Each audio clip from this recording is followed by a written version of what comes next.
자, 이어서 이슈 플로우 넘어가 보겠습니다. 오늘 마지막 거래일도 우리 김영일 전문가와 함께 내년을 또 한번 준비해보는 시간 가져보겠습니다. 안녕하세요, 전문가님. 네, 안녕하십니까. 네. 자, 오늘도 전문가와 함께 볼 주제부터 공개하겠습니다.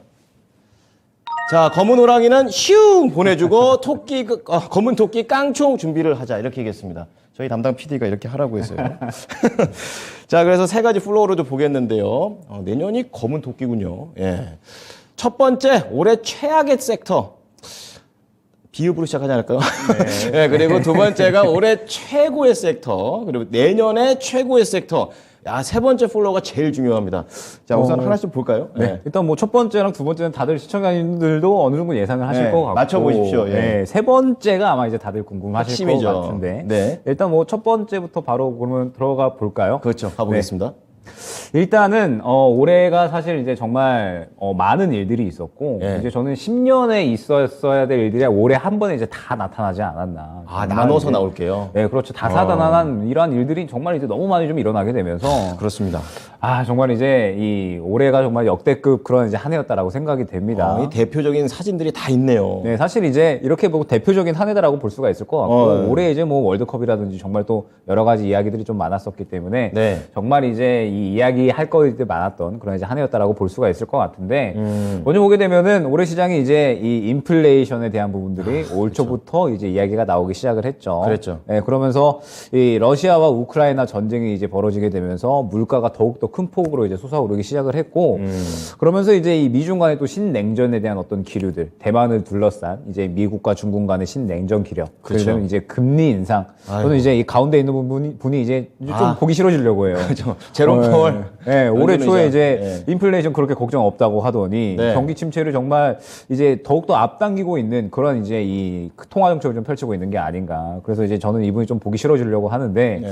어찌됐든 이 사진도 금리 좀 인상. 이렇게 보기 싫게 나오고 네, 있네요. 굉장히 좀 심술 맞아 보이죠. 네. 어쨌든 이 급진적인 금리 인상에 대해서 맞아요. 네, 계속적으로 좀 진행을 하고 있고 그러면서 워낙에 또 급진적인 금리 인상과 인플레이션, 러시아와 우크라이나의 전쟁, 뭐 신냉전 이러한 것들이 겹치다 보니까 네. 경기 침체가 실질적으로 눈앞에 다가왔다라고 볼 수가 있을 것 같고 그렇죠. 예. 그러다 보니까는 지금 현재 또 이 부동산 시장이 정말 이제 공포의 시장이잖아요. 아무도 안 사고 아무도 안 내놓고 그렇더라고요. 예, 이제 완전히 이 미분양권들이 지방에서 뭐 계속적으로 나오고 있고 그러면서 심각합니다. 예, 정말 이제 이 영끌족들에 대한 좀 우려감들이 좀 상당히 많이 커지고 있는 그런 상황이다. 진짜 그 영끌족은 네. 바로 우리 옆에 있는 그런 가족도에 그런 사람이 있으니까 그렇죠. 걱정이 더 예, 돼요. 저도 이제 주위 분들이 보통 이제 결혼을 하시게 되면은 네. 약간 이제 무리해서 대출을 그쵸. 받고 이제 집을 사시는데 정말 이제 금리가 좀 많이 올라가다 그 보니까 이자 어떡합니까?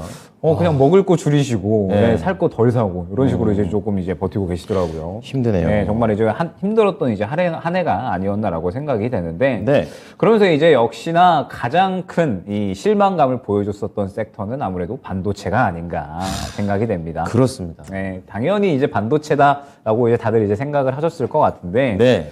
사실 이제 올해 2분기까지는 삼성전자가 그래도 실적이 굉장히 잘 나왔었죠. 맞아요. 네, 올해 네. 2분기까지 삼성전자가 실적이 굉장히 잘 나왔었고 그러면서 이제 삼성전자가 정말 이제 엄청나게 치고 올라가는 모습들을 많이 보여줬습니다. 그러면서 이제 2022년 2분기까지는 정말 이 훌륭한 모습을 보여줬는데 그렇죠. 실적이 좋아지는데도 불구하고 사실 올해 2분기까지 주가는 전혀 반응을 하지 못했어요. 그것도 희한해요. 예, 주가를 전혀 반응하지 못했었던 이유는 아무래도 이제 이 지수와 가장 또 연관성이 있는 종목이잖아요. 지수 자체가 올해에는 시장이 완전히 좀 계단식 하락에 그런 양상을 보였기 때문에 네. 삼성전자 같은 경우에도 결국에 이 실적이 좋다라고 하더라도 이 부분에 대해서 전혀 반응을 할 수가 없는 그런 이제 시장 환경이었다라고 볼 수가 있었을 것 같고 네. 그러면서 또 이제 추가적으로 이야기를 해야 될 부분이 역시나 이 올해 그리고 내년까지 실적에 대한 우려감들이겠죠. 매물이 업황이 계속적으로 안 좋아질 것이다라는 이야기가 워낙에 또 올해 내내 있었기 때문에 그랬어요. 예, 삼성전자를 필두로 해서 이 반도체 종목들은 정말 이제 이 한겨울을 넘어서 한파를 올해 내내 이제 지내고 있는 그런 상황이다라고 봐야 될 것 같습니다. 그렇습니다. 원래 이제 반도체가 우리나라의 이 주도주 섹터 역할을 좀 해주잖아요. 그렇죠. 예, 그러면서 네. 기본적인 체력을 좀 받쳐주는 그런 역할을 해줘야 되는데 네. 이 반도체 쪽이 그런 이제 역할을 해주지 못하다 보니까 이제 지수가 5% 떨어질 거 10% 떨어지는 이제 네. 순식간에 좀 급락을 해버리는 그런 모습들이 좀 많이 보였다라고 생각이 듭니다. 올해 특히나 더욱더 그렇기 때문에 이 올해 제대로 좀 해줘야 될 역할을 좀 못 해주면서 네. 기본적으로 좀 이 바닥을 좀 짚어주는 그런 이제 모습들을 보여줬어야 되는데 반도체 같은 경우에는 그런 모습들을 좀 전혀 보여주지 못했기 때문에 네. 아무래도 이 반도체 같은 경우에는 가장 조금 이 실망감이 있었던 그런 섹터가 아니었나라고 생각이 되고 지금 보게 되면은 하이닉스 같은 경우에는 올랐던 거 다 반납하고 더 떨어지고 있는 상황입니다. 아, 네, 그러네요. 네, 삼성전자 같은 경우에는 그래도 이제 이제 두 개봉 전에 이제 2020년 때 코로나 이후에 이제 부양치 펼쳐지면서 가장 크게 올라왔었던 구간인데 그때 대비 이제 상승폭 다 반납했고 하이닉스는 오히려 더 빠지고 있는 상황. 연봉으로 보니까 확 보이네요. 네, 이제 확 보인다라고 생각을 해주시면 좋을 것 같고 네. 이제 벌써 반토막이 넘게 난 상황이에요. 하이닉스 같은 경우에는. 아, 어떡합니까, 저 주주들은. 네, 그런데 이제 문제는 내년 1, 2분기까지도 실적이 하이닉스 같은 경우에는 안 좋게 진행이 될 수 있다라는 부분들, 맞아요. 네, 그게 이러한 많죠. 우려감들을 또 키워나가고 있기 때문에 올해 최악의 섹터는 아무래도 확연하게 반도체가 되지 않을까 생각이 됩니다. 네. 우리 시장에서 그렇게 중요한 이런 포션을 갖고 있는데도 불구하고 여기서 힘을 못 내니까 그게 좀 마음에 와닿는 것 같아요. 떨어질 때 더 떨어지니까 우리 투자자분들께서는 아니 알고 있는 거 악재 말고도 또 있는 건가? 약간 이런 식으로 많이 네네. 힘드셨지 않았을까 싶습니다. 자, 그러면 올해 최고의 섹터. 네, 다들 또 반도체를 네. 피해서 갔던 곳이 최고가 아니었을까요? 네, 역시나 뭐 다들 예상을 하시겠지만 그렇습니다. 역시나 뭐 2차 전지가 아닐까 생각이 그렇습니다. 됩니다.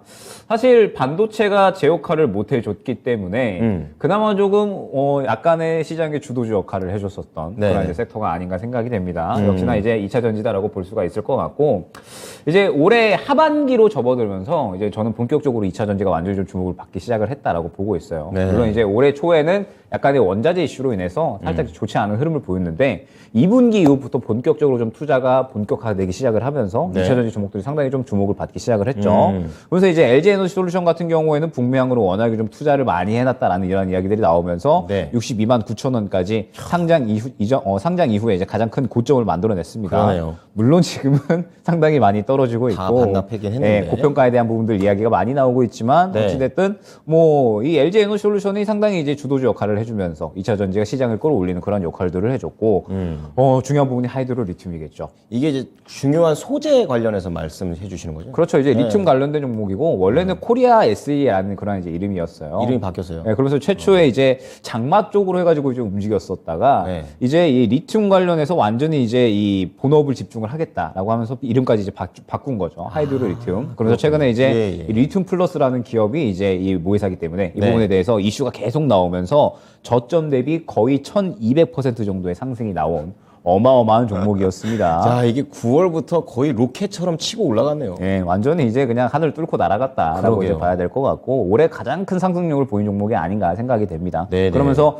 역시나 이제 이 2차 전지에 대한 부분을 앞으로 시장에서 꾸준하게 좀 주목을 받을 수밖에 없는 부분이잖아요. 그렇기 그쵸. 때문에 지금 이제 이 2차 전지 쪽은 아무래도 시장에서 계속적으로 주목을 받을 수밖에 없다라는 점을 주요를 해야 될 것 같습니다. 네. 그러면서 지금 이제 보게 되면은 에너지발 인플레가 사실 이제 이 시장의 가장 큰 원인이었다라고 보고 있거든요. 네. 이제 러시아와 우크라이나 간에 이제 전쟁이 좀 벌어지게 되면서 아무래도 이 유럽에서부터 에너지발 인플레가 점차적으로 확산이 되다 보니까 에너지에 대한 부분들이 상당히 조금 관심을 받을 수밖에 없었습니다. 그쵸, 그쵸. 네. 그러면서 이제 유가에 대한 부분들도 정말 이제 크게 상승이 나왔었는데 저는 이제 아직까지 경유차 타고 있거든요. 네. 네, 빨리 좀 바꿔야겠다라는 생각이 드는 게 원래 경유는 되게 싼 맛으로 탔는데 이제 그 메리트가 네, 사라지는 완전히 이제 메리트가 좀 사라졌어요. 그나마 이제 이 연비가 좀 좋다라는 부분 딱 하나인데 네. 어찌됐든 예, 그렇게 이제 이 대체 에너지를 찾다 보니까 당연히 이제 이 차량 쪽에서도 당연히 이 전기차에 대한 부분들의 어떤 수요가 증가를 할 수밖에 없었을 겁니다. 네. 그러면서 이제 이 전기차 업체들이 본격적으로 투자를 시작을 확장을 하기 시작한 게 이제 올해가 아니었나라고 생각이 되고 올해부터 이제 이 투자를 시작을 하다 보니까는 결과적으로는 이 후방 업체까지 낙수 효과가 일어났다라고 생각을 해주시면 될 것 같습니다. 네네. 그러면서 2차 전지 전반적으로 완전히 이제 이 상승 궤도에 좀 접어들다 보니까 역시나 이제 원자재에 대한 부분들이 가장 조금 이 수요가 폭발했다라고 볼 수가 있을 것 같고 그렇죠. 네. 그 중에서도 수산화 리튬에 대한 부분들이 정말 수요가 폭발을 하게 되면서 결국에는 이 하이드로 리튬이라든지 이제 올해 리튬 이야기만 나왔다라고 하면은 정말 이제 어마어마한 상승을 보여줬거든요. 그 그랬죠. 때문에 이제 이러한 부분들에서 이제 올해 가장 좀 좋은 모습을 보여줬다라고 생각이 되고 추가적으로 이제 앞으로 IRA나 RMA 같은 이제 이 배터리 전반적인 어떤 공급망 체인을 좀 바꾸는 그러한 이제 이 이슈들이 남아 있기 때문에 네. 우리나라 기업들이 이 부분에 대해서 상당히 또 선제적인 투자를 잘 해놓은 상황이잖아요. 그러다 보니까 앞으로의 이 성장성은 확실히 좀 담보가 되어 있지 않나라고 생각을 하기 때문에 네. 2차 전지는 올해에도 주도주 역할을 좀 해줬지만 앞으로도 분명하게 물론 이제 선별적인 매매는 필요한 섹터가 될 겁니다. 다만 이 부분에 대해서 분명하게 2차 전지는 앞으로도 꾸준히 활약을 해줄 수 있는 섹터가 될 것이다라는 점. 그렇기 때문에 올해 정말 이 좋은 흐름을 보여줬고 네. 앞으로도 좋을 것이다라는 기대감에 저는 이제 올해 최고의 섹터로 역시나 2차 전지로 뽑을 수 있지 않나 생각이 됩니다. 자, 이 상황에서 살짝 태클을 간다면요. 보면은 이제 테슬라가 최근에 네네. 거의 뭐 바닥을 파고 있는 그런 상황이고 또 유럽에서도 전쟁 때문에 에너지 문제가 생기면서 전기차 타는 것보다 차라리 지금은 휘발유 넣는 게 낫다 이래가지고 또 그 수요가 좀 떨어지는 것도 한 봤거든요. 그래가지고 이 2차 전지 같은 경우에는 최고의 섹터긴 하지만 내년에도 계속 최고가 될 수 있을까 그거에 대한 의심은 듭니다.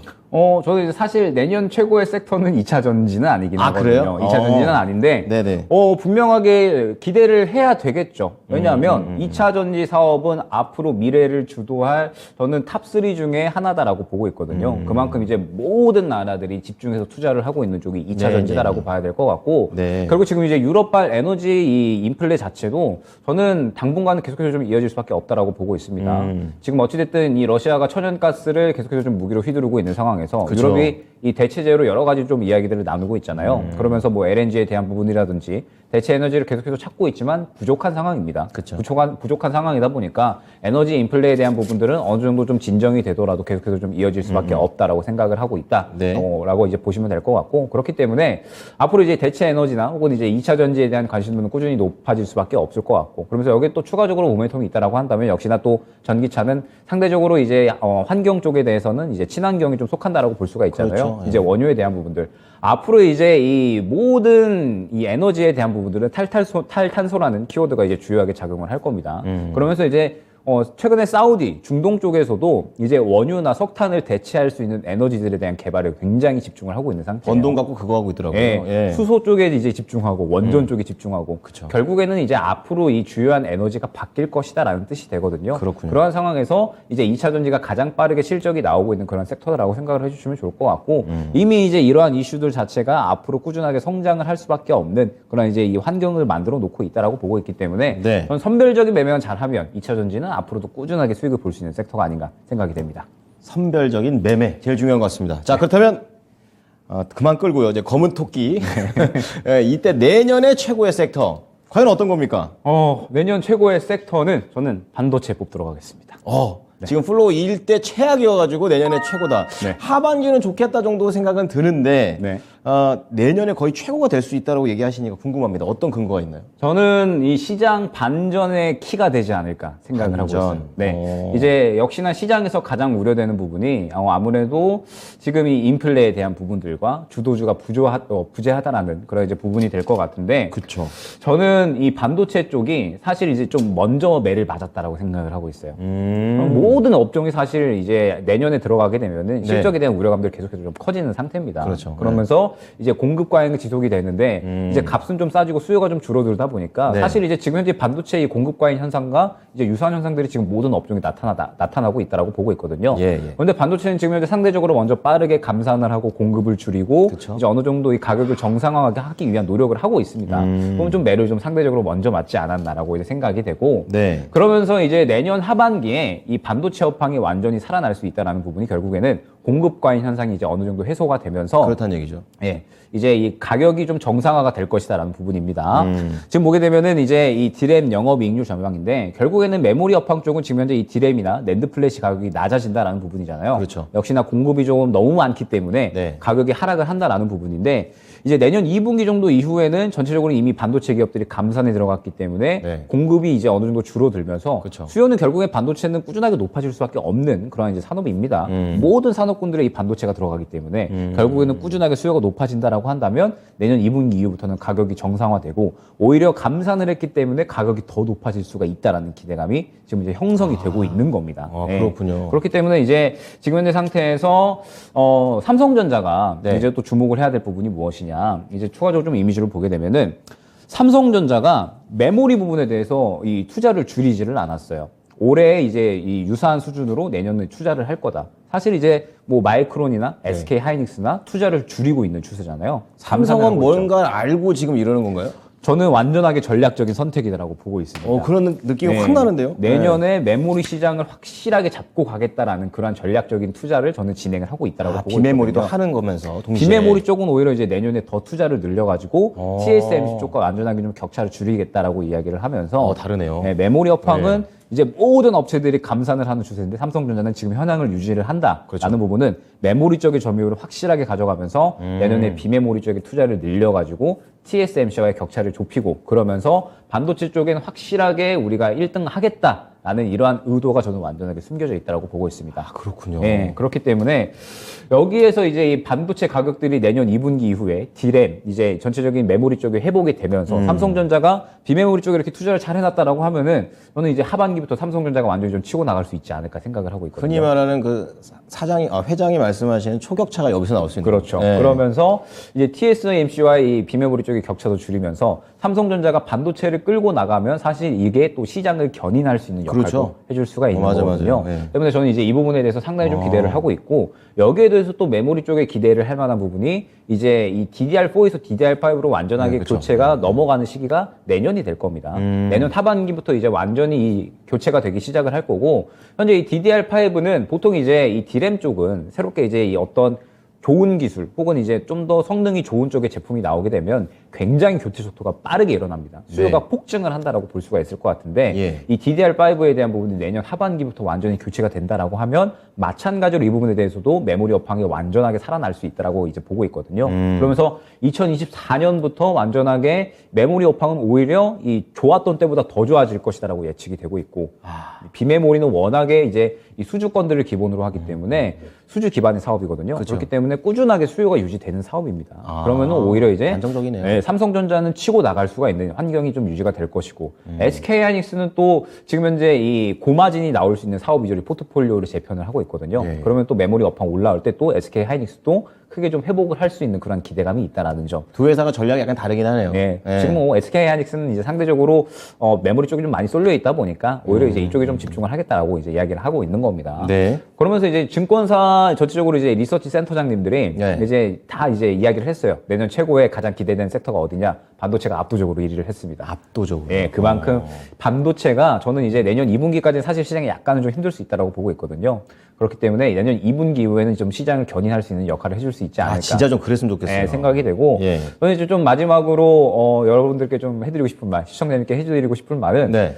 사실 1년 반 동안 하락장이 좀 지속이 되어 왔습니다. 길었어요. 네, 작년 중반부터. 예. 그런데 이 하락장이 지속이 되어 왔던 것들은 이제 조금만 더 버티면 되지 않을까라는 생각. 예. 이 말이 듣고 싶었습니다. 예, 1년 반 동안 이제 이어져 왔지만 정말. 조금만 더 버티면은 저는 이제 반도체뿐만 아니라 내년에 또 좋은 이슈들이 굉장히 많이 있고 금리도 이제 목표치에 다 도달을 하기 때문에 더 나빠질 건 없지 않나. 조금만 더 버티면 되지 않나라는 생각을 합니다. 예, 항상 이제 올해 가장 중요한 키워드가 또 중요한 건 꺾이지 않는 마음이라는 키워드잖아요. 그렇죠. 예, 네. 꺾이지 않는 마음으로 여러분들이 내년 이 검은 토끼의 해를 잘 지내셨으면 좋겠습니다. 야, 멋있네요. 저는 들은 것 중에서 제일 인상 깊은 게 삼성전자가 투자 전략을 가지고 이제 액션을 잠깐 멈췄다라는 것 자체가 진짜 최고의 한 수가 되지 않을까. 저도 그런 생각이 듭니다. 치고 나가기 위해서 네. 한 발 이제 후퇴하는 그러니까요. 그런, 전략인 것 같습니다. 자, 내년 반도체 한번 기대해 보겠습니다. 한 해 동안 고생 많으셨고요. 내년에도 저희한테 계속 있으셔야 됩니다. 감사합니다. 네, 감사합니다. 네. 네, 지금까지 이슈 플로우 반도체 미래에 대해서 알아봤습니다.